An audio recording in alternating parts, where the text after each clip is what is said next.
各位先进早安，欢迎参加今天的菲律宾智慧交通研究发表与商机解析说明会。首先，我们邀请外贸协会行销专案处吴志怡副处长开场致辞，欢迎吴副处长。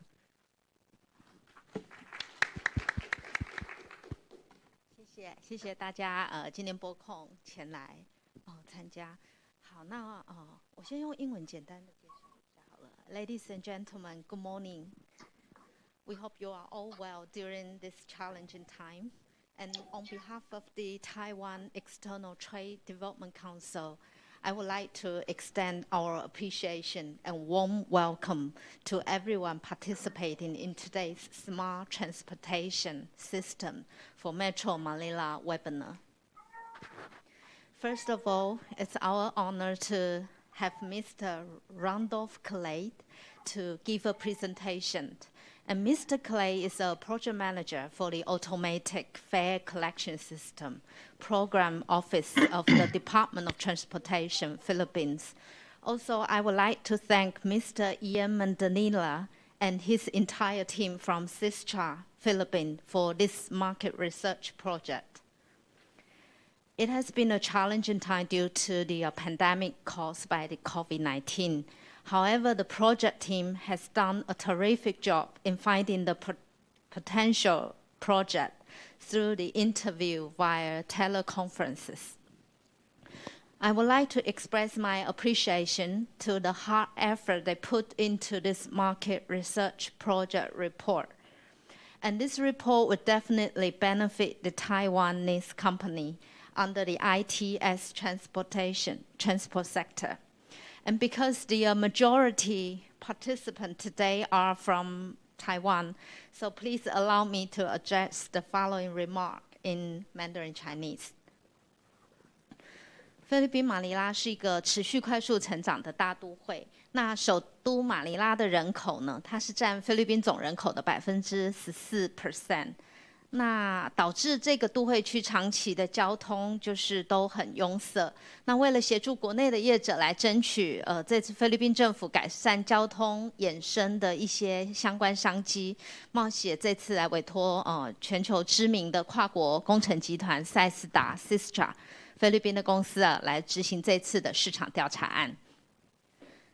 本次访问的对象呢，它包括了菲律宾的交通部，还有大马尼拉发展委员会 （MMDA）， 还有陆路运输办公室 （Land Transportation Office） 等重要的当地政府交通决策单位，还有马尼拉大都会重要周边城市如马拉邦、还有奎松、还有拉斯皮纳等这些单位的交通主管机关也都有参与，还有菲国最大的电子收费服务商 Easy Trip Corporation， 以及菲律宾胜利集团 San Miguel Corporation 等重要的私部门单位的代表。那相信这一次市调案的资料能够对我们业界先进，可以对了解菲律宾的智慧交通有所帮助。那今天我们很高兴，也很荣幸能够邀请到这一次来执行我们这个市调的菲律宾赛斯达顾问公司的团队来参与，还有今天参与整个活动的业界先进。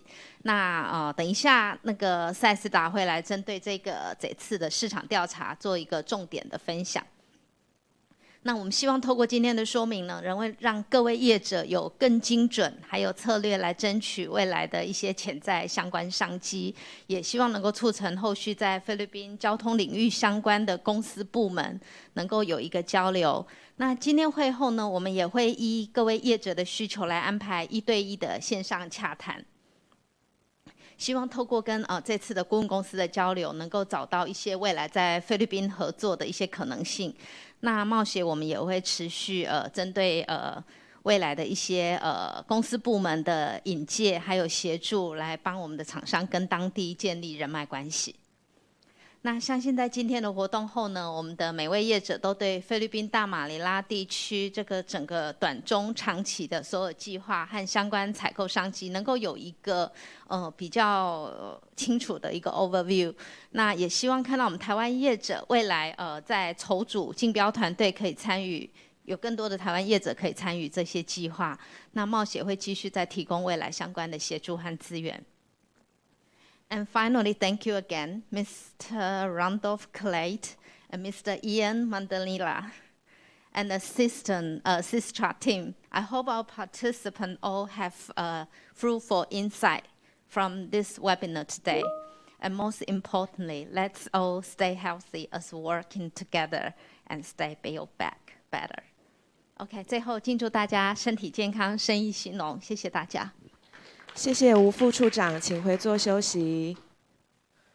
For the first session, we are especially honored to have Mr. Randolph Cleet, Project Manager of Automatic Fare Collection System Program Office from the Department of Transportation, join us for today's webinar.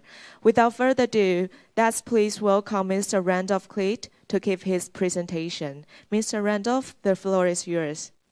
Please. Hello, good morning. Can you hear me? Yes. Okay, you can now start your presentation.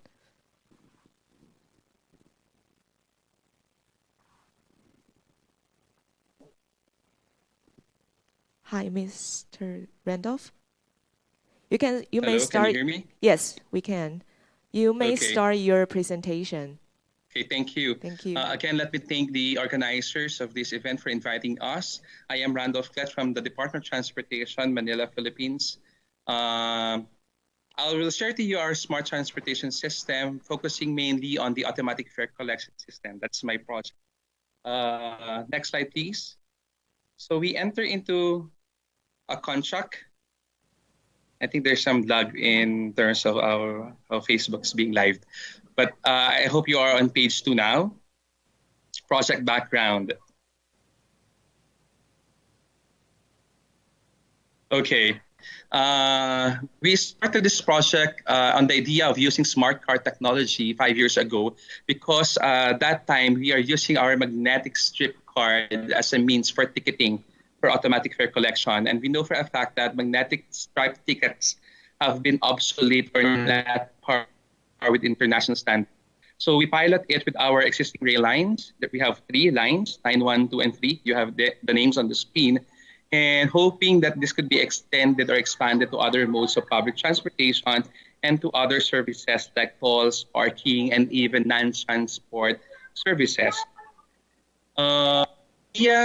Next slide, please, is to promote seamless interconnection for travelers, at least reduce traveling time or transfer time from one line to the other line by 50%, and develop a service offering that is better suited for our passengers that could be expanded to other modes of public transport.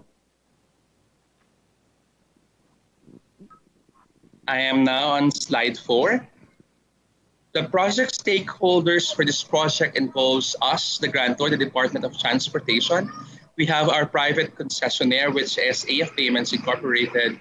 We are from the program office. I am the lead of that monitoring office. And for this project, we have our transport operators, line 1, line 2, and line 3. Slide 5, 6. For the future of AFCS, we continue to monitor the compliance of our concessionaire, and we would like to establish a regulatory office dedicated for AFCS within the year to perform the contract regulatory functions over the relationship of the passengers, concessionaires, and the public transport operators and all other accepted participants. Later on, what we want is to expand our AFCS to all modes of public transportation and to various services. Slide 6, please. We are solving our tremendous problem with regard to traffic in Metro Manila. In a 2017 report, we are losing around 1.2 billion pesos in terms of traffic congestions. This is a huge amount that can be tantamount to various projects as laid down with the red items below. So we can build 2,150 provincial hospitals with this kind of budget. The Duterte administration, slide 7, launched the Build program of the government. With BBB, we need to build more railways, build more urban mass transport, airports, seaports, bridges for better and new cities. Slide 8, please. We have categorized this from hard BBB and soft BBB. The hard build involving the infrastructure itself, and the soft BBB for institutional development and capacity building. Let's start first with the hard BBB projects. For the road sector, we have the Public Utility Vehicle Modernization Program, or the PUVMP program. Basically, we wanted to organize and modernize our dilapidated jeepneys in Metro Manila. If you have come to Metro Manila, I know you are familiar with this classic way of transporting the public for mass transport. These are the jeepneys. With the policy of the government now to modernize, all of our jeepneys should be equipped with automatic fare collection system. Slide 11, please. And another on-bus system. So you have GPS, you have driver's console, you have Wi-Fi connections inside these modern utility vehicles. Slide 12, please. We have the Integrated Terminal Exchange. This project, we have PITX, TCITX, and ITX. The Parañaque Integrated Terminal Exchange, on slide 14, caters to roughly 100,000 commuters or passengers daily. We began our operation last 2018, and before the COVID pandemic struck us, we are more than or above the ridership target that we have. We only targeted 100,000, but more than 120,000, we have reached that kind of benchmark. We are building our Taguig City Integrated Terminal Exchange south of Metro Manila to cater to 160,000 daily passengers. And later on, build also the North Integrated Terminal Exchange north of Manila to cater for our passengers coming from the north, or capable of catering to 200,000 passengers. I am now on slide 17. All of these integrated exchange projects have AOCS with them. On slide 18, we have the bus rapid transit projects. So let's start with slide 19. For the Queen City of the South, I hope you have heard about the Cebu City. So we'll be having our 12-kilometer BRT infrastructure projects there. Then on slide 20, there is the Manila BRT project. So it's a 12.3-kilometer BRT project with infrastructure. And then the Davao High Priority project on slide 21. This is an ADB approved, and hopefully we can push for this project towards the end of the year. DOTR initially launched its mandatory implementation of cashless toll transaction. Slide 23, please. And this will start on December 1 of this year. I mean, to combat COVID-19, we are promoting strictly cashless transactions in many of our transport implementation. And one way to do this is to unify our collections in terms of toll. So definitely our cashless collections in our toll ways will be pushed this year by December. Everyone is now rushing to have their IDs or RFIDs as part of the technology to push for this implementation. Then you have the Intelligent Transport System, or ITS. Basically, these are the technology portion of ITS for mobile fleet or fleet management, traffic sensor, traffic light control, incident detection, public call incident, road information, GIS mapping, etc. As of now, we are polishing the grant agreement for this project and hoping that this will be endorsed eventually to NEDA, to our approving authority, and to the Department of Finance. Then you have the Public Transport Information and Management Center, slide 26, please, or this is the PTIMC. Currently, we're revising our terms of reference, and this will be subject for reposting so that bidders can join the public bidding. This costs 319 million pesos. And as you can see the screen, here are the technology components of the PTIMC project. Okay, next slide will be dedicated to the various railway projects that we are embarking at in this very moment. So slide 28, please. You can see on the screen the three existing lines that we have. We have LRT1, LRT2, LRT3. And then we are having extensions of these existing rail lines. And then we are adding other various projects, rail projects, to expand our rail network. On slide 29, you're correct. We have the Mindanao Railway Project. This is the first railway project outside Metro Manila. Mindanao is a southern province, part of the Philippines. And then on slide 30, you can see the various changes that you will see in the future in terms of our railway network. From a total of 77 stations or 77 kilometers of route, we'll be having 1,144 kilometers of railway system. From 59 stations to 169 stations. From 221 LRVs, we'll be having 1,425 LRVs. And from a ridership of roughly 1 million, it will go up to 3.2 million passengers in 2 or 3 years' time. Just to recap on these railway projects, on slide 31 is the largest project that we have with ADB, or the Asian Development Bank. This is the North-South Commuter Railway Project. This is a 147-kilometer mass transportation railway, on slide 32, please, that will cater to 350,000 passengers daily, traversing from north of Manila, going down to Manila, and then south of Metro Manila. So you can see in the next slide, slide 33, are some of the progress photos. 34 are also progress photos. On slide 35, you will see the Metro Manila Subway Project. This is our first subway project involving 35-kilometer long underground railway system from Valenzuela City to Parañaque, with a connection to our airport, the NAIA Terminal 3. On slide 37, you will see the progress photos. I think this is the tunnel boring machine that we will be using from our partners from Japan. On slide 38, you will have the Metro Rail Transit 3 Rehabilitation Project. So we are rehabilitating our existing MRT 3 line. And on slide 38, you will see the various ongoing activities to do that full-length rehabilitation.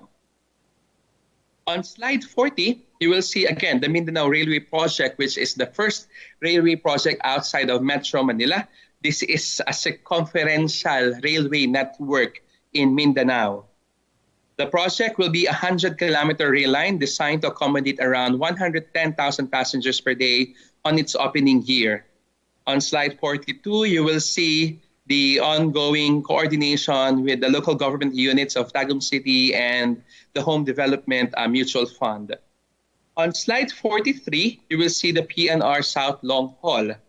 This project is a 639-kilometer long-haul rail line connecting Metro Manila to southern Luzon provinces. This is a project cost estimated to 175 billion pesos. On slide 45, okay, you will see our LRT Line 1 Cavite extension. FYI, for your information, the Line 1 rail line is the first light rail line in Asia. And now we are extending south of its stations going to Cavite, a province south of Manila. So you will have 11.7-kilometer extension from Manila going to Cavite, and on slide 47 are the progress photos. Okay, on slide 48 is our Line 2 East extension. So you have the information there.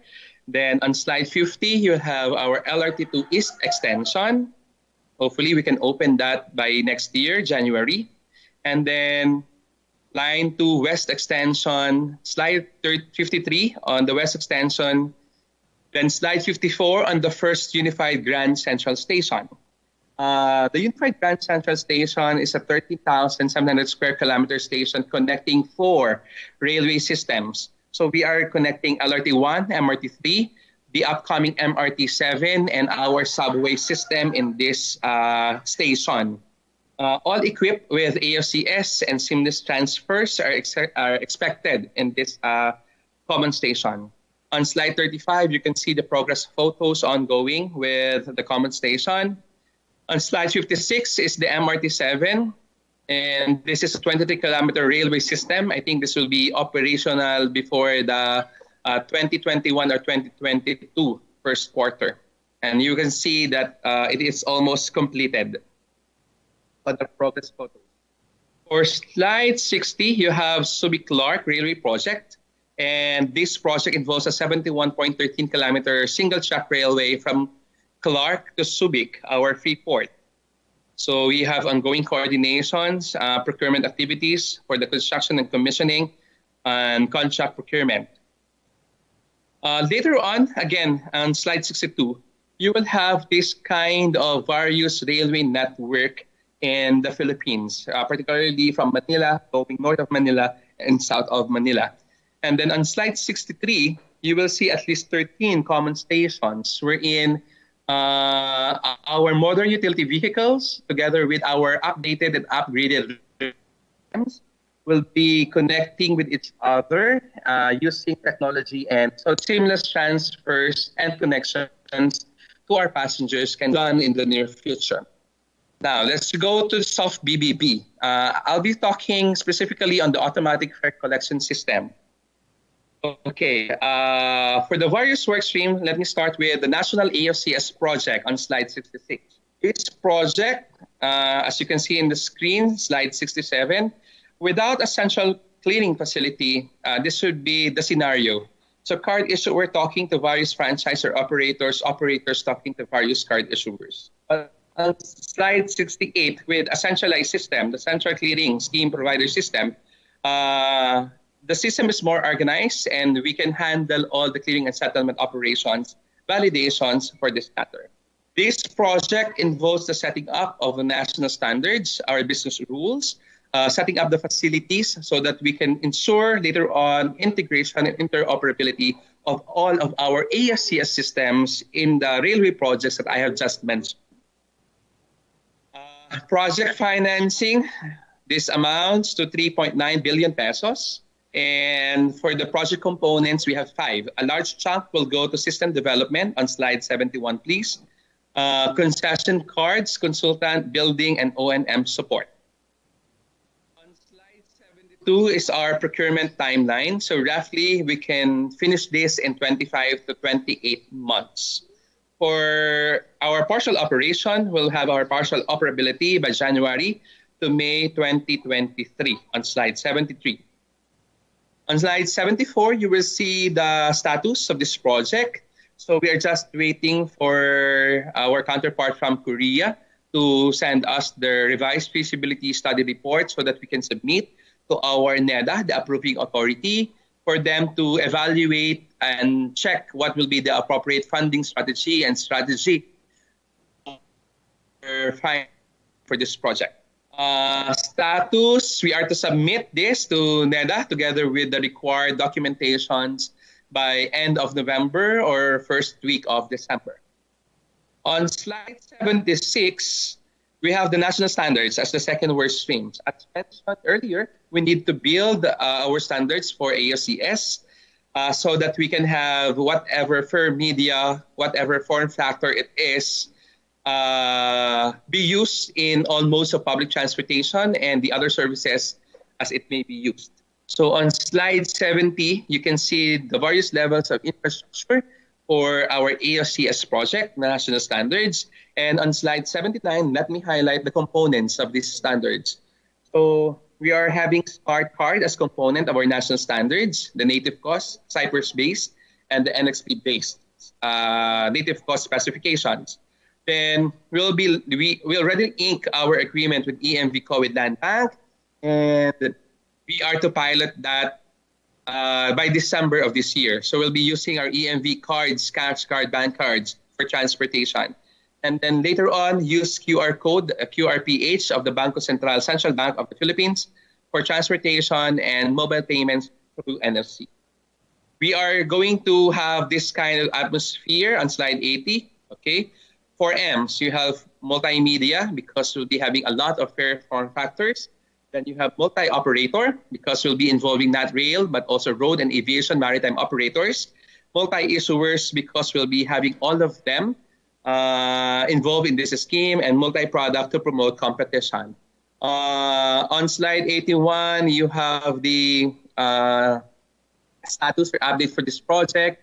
And lastly, the scheme provider office. So as I mentioned, we will institutionalize or organize our scheme provider office, the regulatory office for ARCS this year, so that it will govern all the contract regulatory functions among the scheme participants of ARCS, our passengers, our operators, our scheme participants, suppliers, and the likes. Okay. Basically, we need to ensure interoperability, ensure that everyone complies with our specifications, ensures everyone is capable of integration, and ensure that our system is secured end-to-end and has integrity. I think I covered everything. Thank you.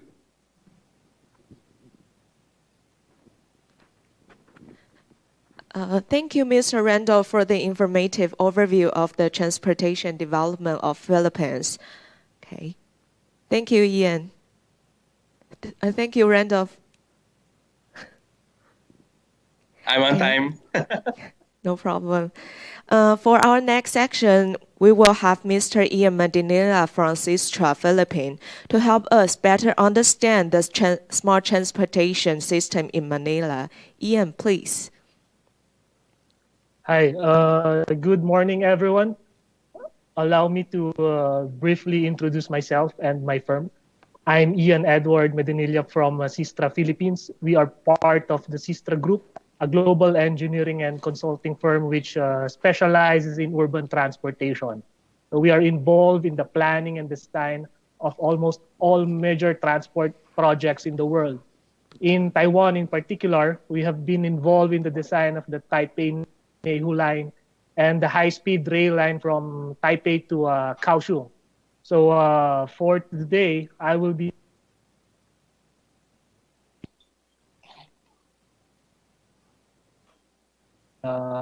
Metro Manila. Okay, so second slide, please. So these are the objectives of the study.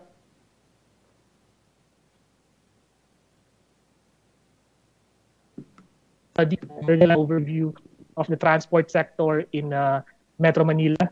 This study also identifies key market participants in the smart transportation industry in the country. And finally, it also presents opportunities for potential partners among Taiwanese companies in the smart transportation industry, as well as identify projects funded by the national government of the Philippines. So I hope the information that we'll be providing will help the Taiwanese companies in their marketing or efforts to penetrate the Philippine market to showcase their products. Okay, next slide. So first, let's define what an ITS is, or smart transportation or intelligent transportation system. So essentially, these are tools that provide solutions to transportation problems using modern technology. So the term modern technology covers a lot of scope or a lot of breadth. It may include internet technology, GPS technology, contactless payments, and the green technology and the like. So it is a very broad sector, as I mentioned. Next slide, please. So before we go into the particulars of the smart transportation industry in Metro Manila, let me give you first some few information about the area coverage of this study, which is Metro Manila. Okay, slide number 5, please. So Metro Manila is a huge megalopolis. It is the seat of power of our national government. And this is also where our capital is located, which is Manila. So Metro Manila is composed actually of 16 cities and 1 municipalities, and covers around 620 square kilometers of land area. So in terms of population, for this year, 2020, our Philippine Statistics Authority is projecting around 13.8 million people living in Metro Manila alone. So to give you some context, the whole Philippines right now has around about 100 million population. So more than 10% of that is actually living in Metro Manila. So in terms of population growth, I think Metro Manila recorded an average of 1.4 to 1.5% annual population growth in the past years. So we can expect this number to grow in the coming years as well. So in terms of the number of vehicles registered in Metro Manila, currently there are around 3 million motor vehicles. I think this includes both private and public vehicles that's registered in Metro Manila alone. So we have recorded a growth rate of around 6 to 10% increase in the past years. So as you can see, the demand for vehicles in Metro Manila is massive. So this results to a massive congestion in Metro Manila. So next slide, please, slide number 6. So as there are reports already made that Metro Manila is one of the world's worst city to drive. There's only an average speed of around 12 kilometers per hour and one of the most congested cities according to the Asian Development Bank. So the reasons for this are the items that I've mentioned earlier. So lots of people, lots of vehicles, and of course being the center of not just the center of power but also the center of commerce and industry in the whole country. People, the Filipinos really gravitate towards Metro Manila to come to work or to come to do their schooling or to do their business. So sadly, this results to massive congestion problems in the whole of the metropolis. So, and combined with that, we do not have a sophisticated mass transportation system, which also contributes to that congestion. So next slide, please, slide number 7. Just to give you an overview of the existing and related transport policies and plans of the government to address these traffic or transport problems in the country. So one of these policies is the National Spatial Strategy. This strategy focuses on connectivity, both domestic and international. So it aims to link both urban and rural areas through transportation networks. So another plan that the government has is the Master Plan on Standard Highway Network Development. So this is to develop a strategy for a high standard highway network in a Metro Manila. So our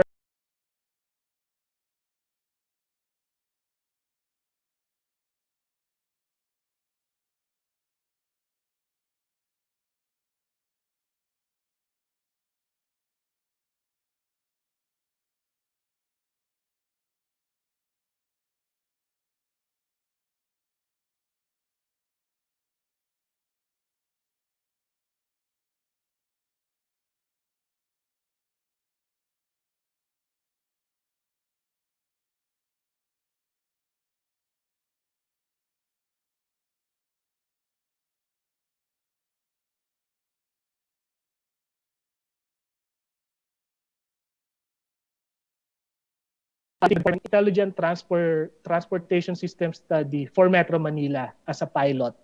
So multiple ITS from private and public agencies and companies, and most are not interoperable with each other. So the aim of this ITS study for Metro Manila is to make all of the other existing systems to be interoperable and interconnected with each other.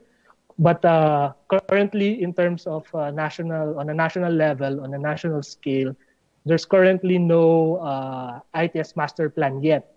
But our government is moving forward in that direction. Right now, the focus is in Metro Manila first. So another plans that the government has is the guidelines for the Public Utility Vehicle Modernization Program. So the rationale for this is that most of our public utility vehicles are very old. So our government aims to modernize all of those transport modes all over the country. So one of the main focus of this program is our jeepneys. So I'm not sure if you're all aware, but our jeepneys here are not entirely brand new. So the plan of the government is to modernize all of them and equip them with all applicable technologies that can be adopted. Next slide, please. Okay, so to give you first an overview of the different types of public land transportation in Metro Manila, so that you have an idea of the transportation landscape. So I will start with the last mile form of transport that we are mostly using here. So that is what we call a tricycle. So that's the first picture above. So it's essentially a motorcycle with a sidecar. So this form of transport, as I've said, is for the first and last mile trips, essentially. So around less than a kilometer trip or around 200-meter trip. So it can accommodate around 2 to 4 persons. So there's no exact route. It can go anywhere, but only for a short distance trip. So the next mode of transport are the jeepneys I mentioned before. So this type of transportation vehicle can accommodate around 20 to 24 people and has specific routes. But it's also not for long distance travel as well. Maybe only a maximum of around 8 to 10 kilometers. And then most recently, we have the UV Express. So these are essentially vans that's converted into a public utility vehicle. So it serves the same purpose as the jeepneys also. So next slide, please. And then of course we have our buses. This is for long distance or seating capacity of around 45 to 60. And then we have our taxis, so our cabs. So currently, you can book this through Grab or other existing mobile transportation apps that we have right now. And then, of course, we have our train systems, which Mr. Randolph already mentioned earlier. And then our motorcycle. This is something new. Motorcycle is currently being used now as a form of public transportation also in Metro Manila. Okay, next slide, please. So in the course of our market research, we found that ITS in Metro Manila, both in the public and private sector, focuses on these items.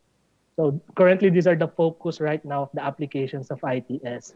First is surveillance, and then as I've said, the modernization of PUVs, and then in electronic payment systems or cashless transactions, and then of course in the transport network vehicle services. So these are the Grabs and Ubers of the world, and then delivery services. So because of the pandemic, these kinds of services have seen an upsurge, and also in mobile wallets, contact tracing, so any form of no contact apprehension, and finally in traffic management.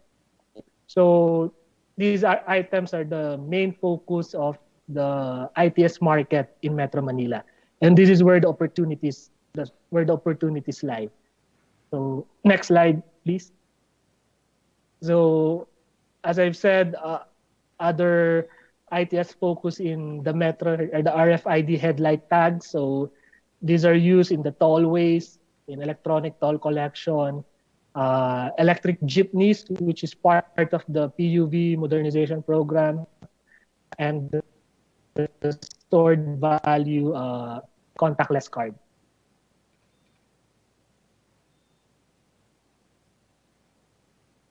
Briefly through specific opportunities that we were able to gather in the market. So next slide, please. Slide 14. So the next slides will identify specific agencies of the government and private corporation as well, which has opportunities in these different sectors in the ITS landscape. So the first is the automatic fare collection system. So of course, Mr. Randolph earlier already gave you a thorough background of their AFCS project from the Department of Transportation. So on the local government units as well, there are opportunities for these kinds of system. And on the private sector side, number one is San Miguel Corporation. San Miguel Corporation holds majority of the tollways in Metro Manila or in Luzon.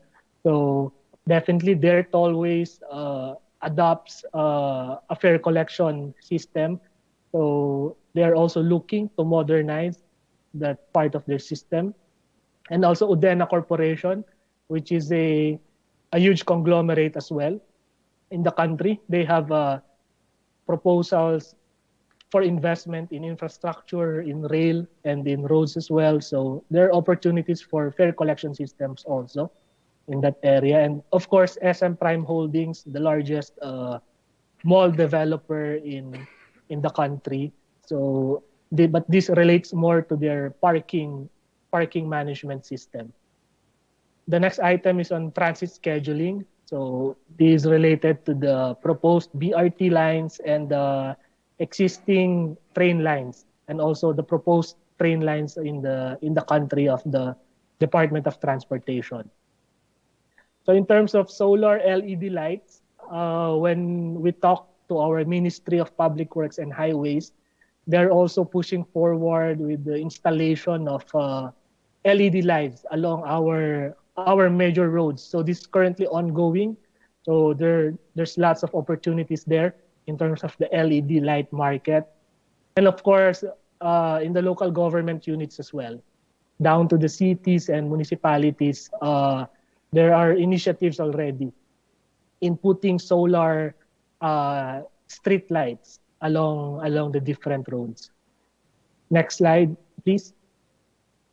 So the next item are solar road studs. So again, the Ministry of Public Works and Highways is currently aggressive in the installation of these road studs, or essentially lighting along the road in all over the country. So not just in Metro Manila. So this program is also currently ongoing, and we believe there are lots of opportunities in that area as well. So the next item is a smart traffic signaling system. So the main point agency here is the Metro Manila Development Authority, which is the body responsible for all major developments in Metro Manila. So when we talk to MMDA, we've been told that currently there's an ongoing project relating to smart traffic signaling system, which aims to interconnect all of the traffic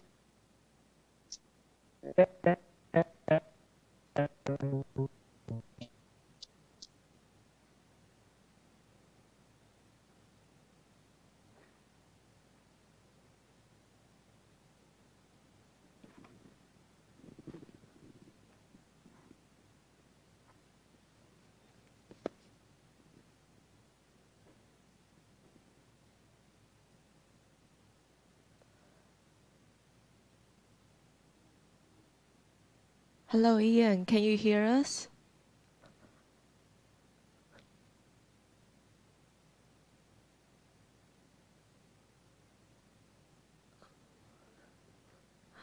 不好意思，那个讲者的连线可能有点断掉。不好意思，请大家稍等一下，我们现在迅速解决。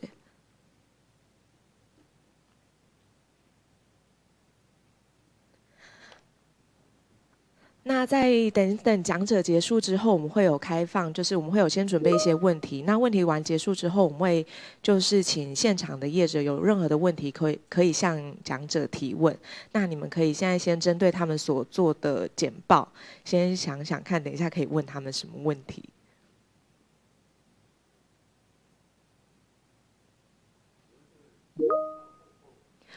会在会后的时候，我们会就是请大家帮我们扫一下 QR code， 然后填写问卷。问卷完之后，我们会依上面填写的资料，然后寄送我们的活动 PPT 给你们。对，那如果任何需要跟他们做联络，也可以跟我们这边可以跟我们说这样子。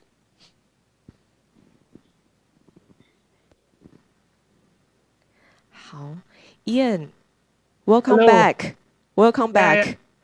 Sorry. It's okay. You may continue your presentation.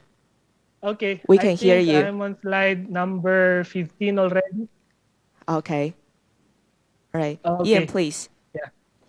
Sorry for that. The connection got cut off. Anyway, as I've said, the smart traffic signaling system of Metro Manila Development Authority.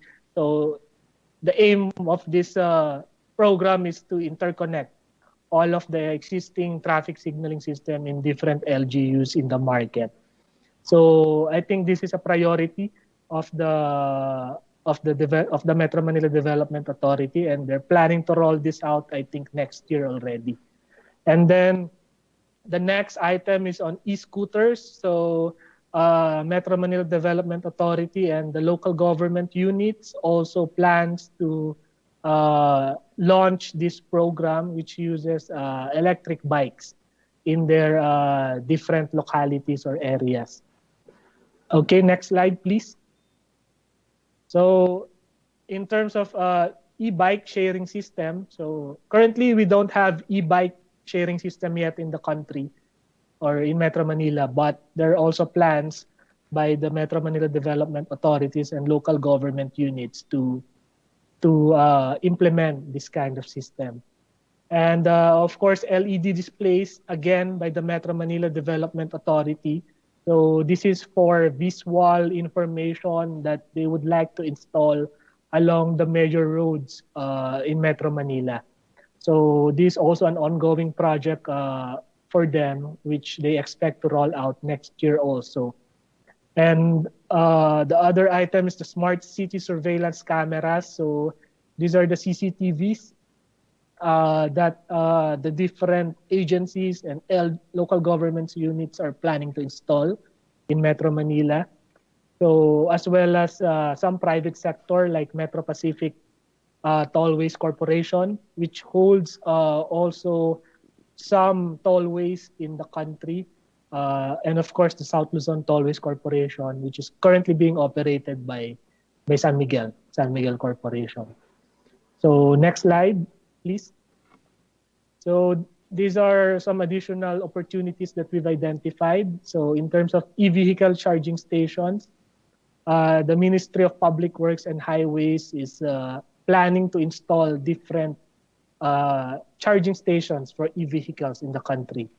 But just a note, e-vehicles are not yet widespread in Metro Manila, but it's already gaining ground. So most of the vehicle manufacturers like Toyota and Honda are already being aggressive in the marketing of their e-vehicles in the country. So another item is a smart parking system. So parking is one of the biggest problems in the metropolis. So both the public government, the local government units, as well as the private sectors are trying to initiate a program that will modernize the parking system. So on the private sector side, this includes all of the major mall developers in the country, like SM Prime, Ayala, Philinvest, and Robinson's Land. So all of them are looking at having a smart parking system in their development. So the last item is the intelligent transportation or e-ticketing system. So I think this has been mentioned already by Mr. Randolph earlier, part of the automatic fare collection system project of the department. Okay, next slide, please. So in the course of our market research, we were able to identify different challenges also on why Metro Manila, or our country in particular, is still lagging behind in terms of ITS or smart transportation.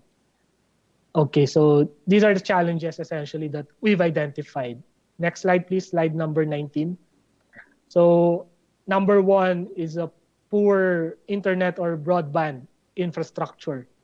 So I think our country is not really on top in terms of broadband infrastructure, not just in Asia, but also in Southeast Asia.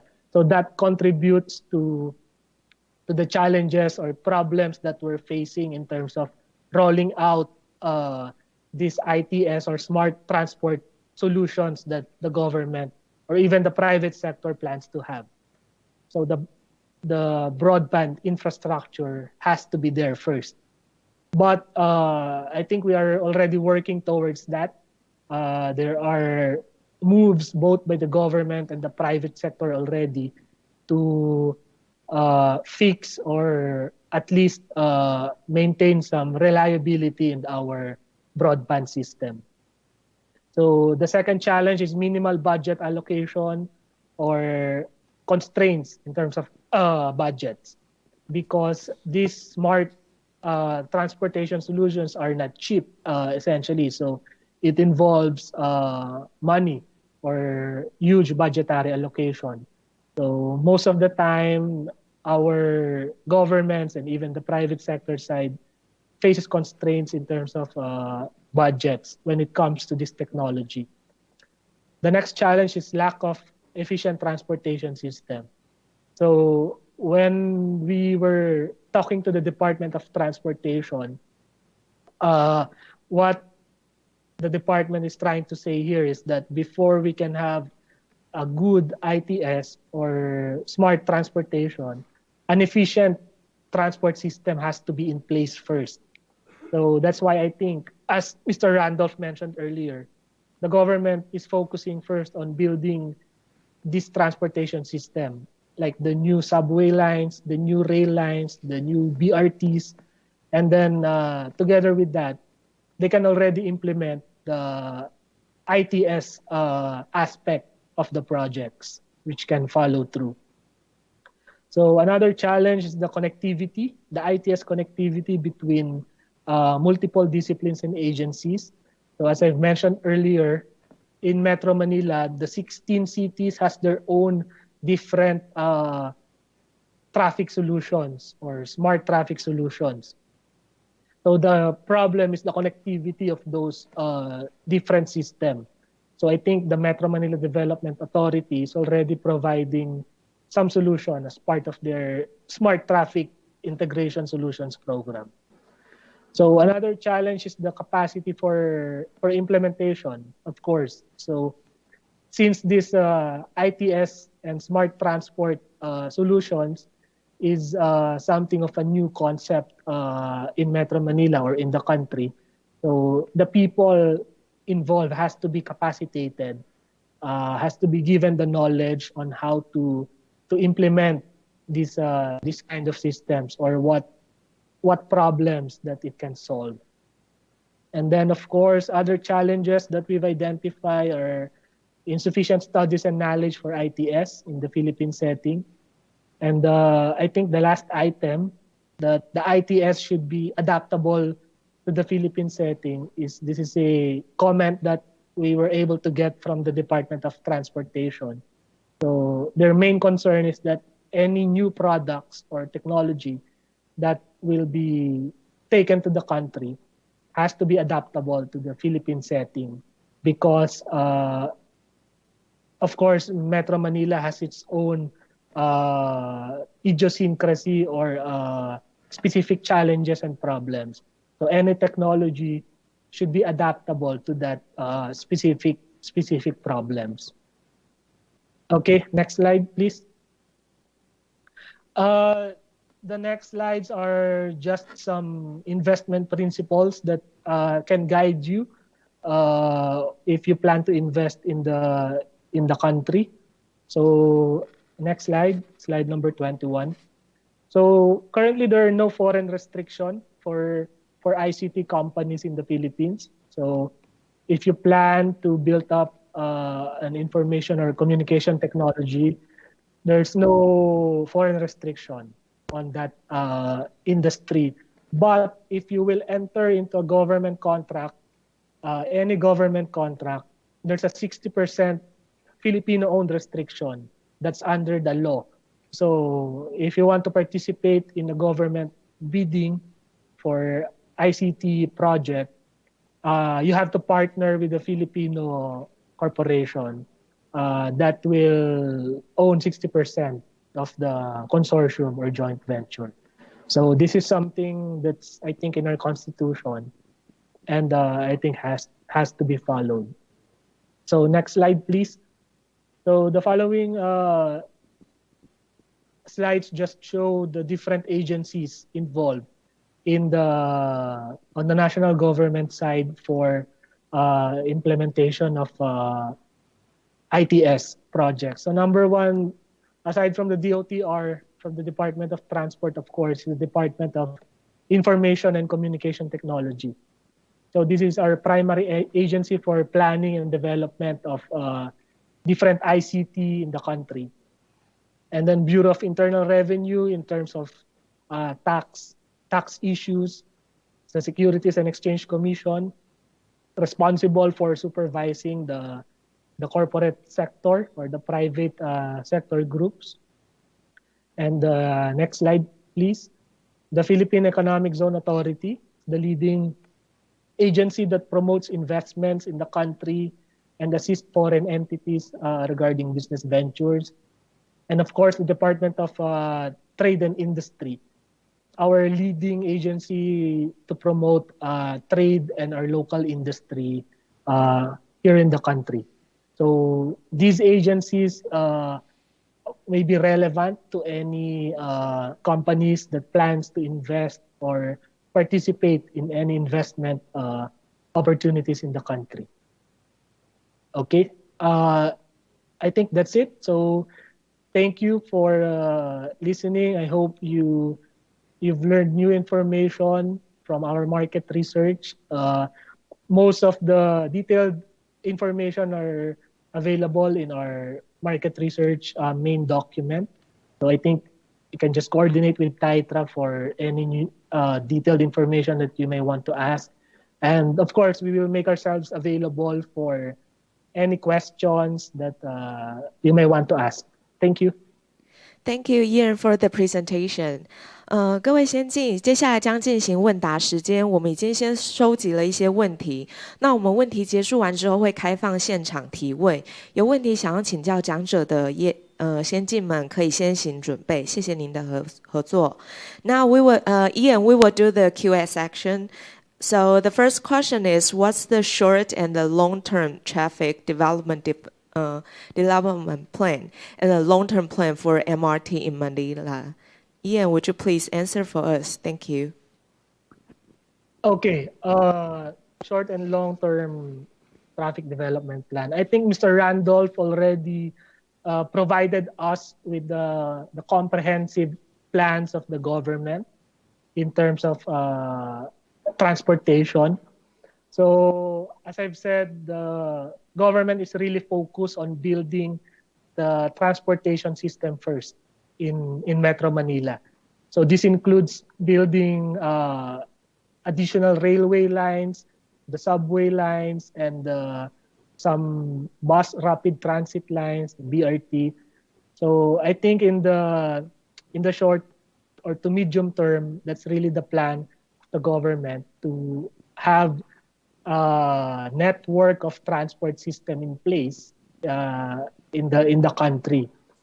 And then in addition to that, I think the ultimate goal is to is to move people from private vehicle into the use of mass transportation. So I think if you remember, one of my slides before mentions the massive growth in private vehicle ownership.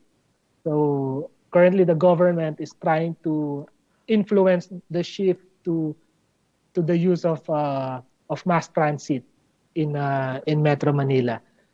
So to answer that question, I think you can expect in the coming years for massive investment in the different transportation system in the country.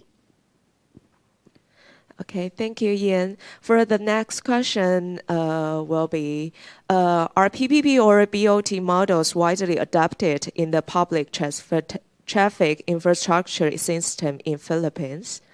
Ian, please. Yes, the answer to that is yes. We have a legal framework already in place for PPP or build, operate, transfer models. Actually, most or if not all of the huge or major infra system in Metro Manila is being implemented through PPP. So one example is the MRT3 or our Line 3 system that's being implemented under a PPP model, as well as the Line 1 system that we have right now. It's currently under a PPP transaction. And the planned MRT7, that's also a PPP project. So yes, the answer to that question is yes. BOT models is widely used in public traffic infra system, especially for those projects that is wide in scale or requires a massive investment. So there's already a legal framework for PPP projects in the Philippines. Okay, thank you, Ian. There's another question. Is there any demand for driving fatigue detection and driving vision assistance system in Philippines now? Okay, I think this is a fairly new technology. So, of course, in terms of accidents, driver fatigue is one of the major reasons for accidents in Metro Manila. So, yes, I think there's demand for this, especially given the number of private vehicle owners that's been involved in accidents attributed to driver fatigue reasons. So this type of technology is certainly can be helpful in and not just in Metro Manila, but in the Philippines as well. Because currently we don't have this kind of systems in place in the country. Okay, thank you, Ian. So there will be another one. What's the advantage and disadvantage for 4G product in the local market? Any chances to cut in the market with 4G devices? Okay, in terms of 4G, the Philippines right now is just in the middle of a transition to full 4G connectivity. 4G or LTE has been in the country for the past, I think, 3 years already. But the full transition is currently happening just this year. Our major broadband providers, which is Globe and Smart, is actually trying to transition or eliminate any 3G and below connectivity this year. So essentially all of our broadband consumers will now be forced to switch to 4G connectivity just this year. So essentially there's huge advantage for that because of the speed and the reliability of 4G connection. But to answer the question, if there's any chance to cut in the market with 4G device, well, it's a huge yes. As I've said, our country is transitioning now to full 4G connectivity. So all of the devices or all of any new devices that has to be introduced has to be 4G compatible. So I know there's already 5G that's been being rolled out in other countries. But in the Philippines, in terms of available infra, we are not yet there. We're trying to build that to be prepared for 5G, but currently it's really 4G or LTE that the Philippine setting is currently using right now. Okay, thank you, Ian. 那各位先进，我们现在开放现场提问，那就是希望业者可以把握此机会向我们的讲者提问。那有需要提问的，麻烦您举个手，我们会递上我们的麦克风。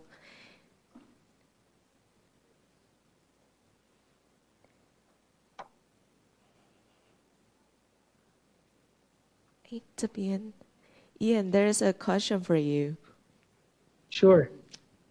Hi, Ian. Thank you for your presentation. It's quite impressive. My question is, you said if you do the investment in Philippines, you need to have Filipino 60% shares in the company so you can do the investment.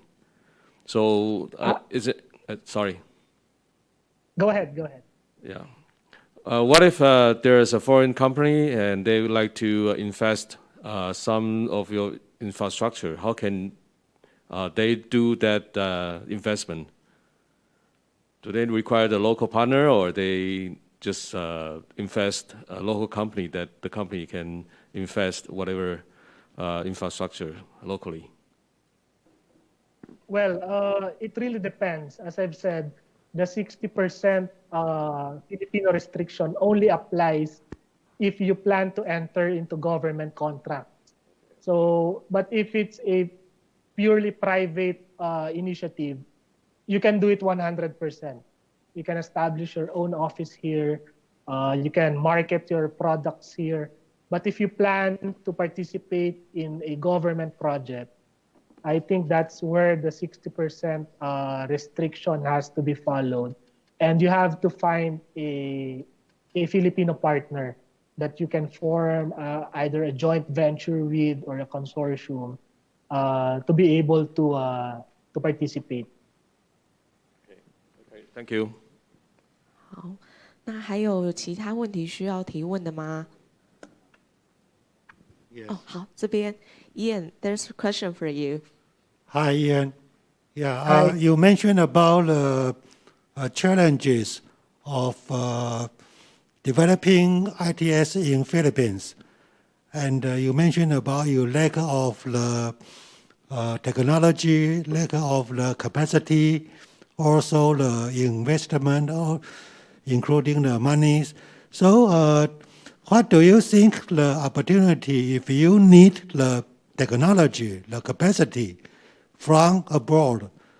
Do you think that Taiwan? I noticed that most of your project is sponsored by maybe China or Japan or from Korea.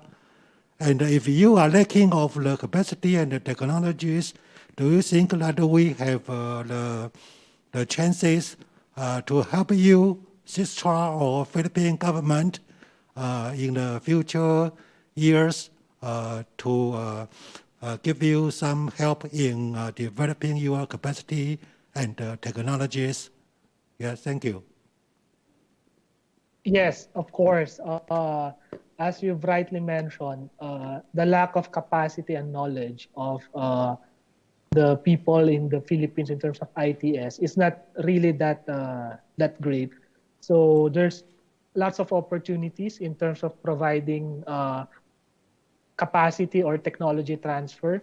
So that's why I think one of our suggestions is if you plan to propose a project in the Philippines, there has to be a knowledge transfer aspect or a capacity building component of that project, so that the local people can also are able to maintain or implement properly.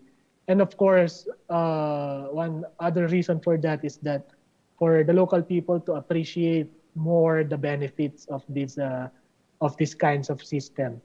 Because honestly, I mean, we would also need more exposure to the available technologies in the market. So mostly we just depend on what foreign companies can present to us. So it would be very helpful if your company plans to invest, there has to be a capacity building or technology transfer component. Okay, thank you, Ian. All right, there's one more question. Sorry about that. Can I have a request? Is it possible, Yang, can you provide some companies who are doing some ITS project or maybe rail project in Philippines? So maybe we can, in the future, we can contact them to have further cooperation. Is it possible? You can give us some, maybe after the meeting, give us some list of company? Sure. You're referring to local companies, right? Yeah, yes. Okay. Hi, Ian. My question is, surveillance camera, the opportunity for the surveillance camera is only the camera equipment or surveillance system? Pardon? I mean the opportunity on the slide. There's the opportunity mentioned about the surveillance camera. This package is only camera equipment or a surveillance system. Okay. When we talk to the different agencies and private sectors, so they're referring not just to camera equipments. I think they would also want some artificial intelligence component in those surveillance equipment that would allow them to automatically track any violations, for example. Because currently, right now, they're doing it manually. They have to look at the camera. They have to have people constantly looking at the screen to catch any traffic violators. So I think they're looking towards having an artificial intelligence component in those systems that would allow them to automatically monitor traffic violators on the road. Okay, so it sounds like we need to provide them a platform. It's a system, right? Sorry, come again? It sounds like we need to build a platform, surveillance platform. It's a system. Yes, I think that's the demand. That's the need that they're looking for right now. Okay, I see. Thank you. 还有业者，各位先进需要提问的吗？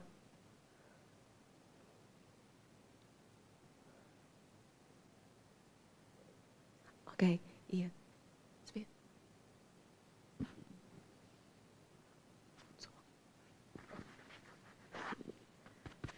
Ian, I have got a question for you. I would like to know in Philippines or Manila if there is any demand for the smart parking systems. What I mean is that for the car driver, car owner, they would easy to find where they could park their car through the mobile phones app or whatever. Is this kind of system prevalent in Manila or in the Philippines? Thank you for raising that question. It's a very good question because parking is one of our biggest problems in Metro Manila. So the answer to that is none. Currently, there are no available reliable mobile apps that can tell me where there's available free parking anywhere in Metro Manila. So I think the closest thing that we have right now is a form of a valet service. There's an existing local app wherein someone will take your car to park it somewhere. And then once you're ready to go again, you have to meet him somewhere to take your car again.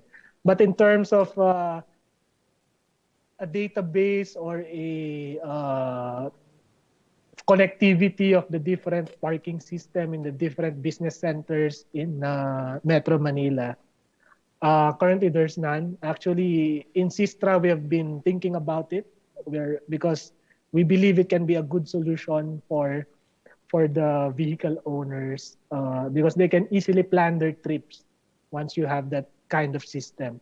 The only challenge with that is that the parkings in Metro Manila are owned by different private sectors. So we have to get their buy-ins to be integrated with with your platform if ever you plan to introduce a system. So we have to get the buy-ins of those different parking providers so that we really have a huge database. Okay, thank you, Ian. 有其他业者需要提问吗？好。那如果没有的话，那就感谢今天各位先进现场，今天莅临现场或线上参加本活动。我们今天的活动就到此告一段落。欢迎扫描荧幕上的 QR code 填写问卷。我们在完成问卷后，依那个会将问卷上面的资料，然后寄活动的简报给您。那接下来提供时间给业者各位自由交流。那会场外备有茶水跟点心，大家欢迎自取。谢谢你们的参与，然后敬祝你们有个美好的一天，谢谢。